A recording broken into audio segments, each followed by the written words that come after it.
This is Jane's family.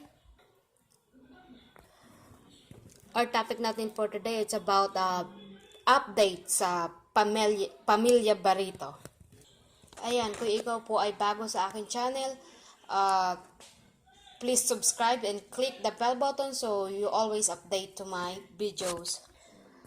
Julia Barreto nagsalita na tungkol sa mga aligasyon na kinasangkutan na pananakit sa kanyang tita na si Claudine Barreto.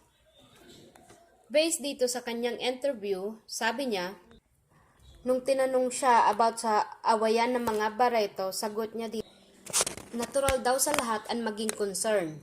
Pero dagdag niya dito, mas maganda daw kung hayaan na lang daw ang magkakapatid o kaya naman daw bigyan privacy at respeto ang pamilya na resolbahan ang kanilang issue. At sabi pa niya, wala naman daw siyang kinalaman at di rin din naman daw niya masasagot ang tungkol sa issue ng kanyang mga tita, away ng kanyang mga tita at ina. Tsaka ayaw daw niyang magbigay ng komento kasi di niya naman daw ito laban.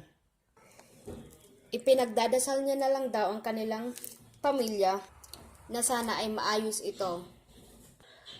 About naman daw sa pananakit kay Claudine Barreto na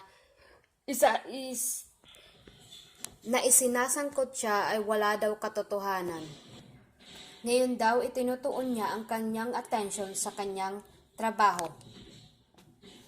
At yun lamang ang kanyang sinabi at hindi siya gaano nagbigay ng mga komento kasi hindi niya daw ito laban. So guys, yun lang ang kanyang mga... Ayan guys, hanggang sa uli, sana po subaybayan niyo ulit ang kanilang family feud.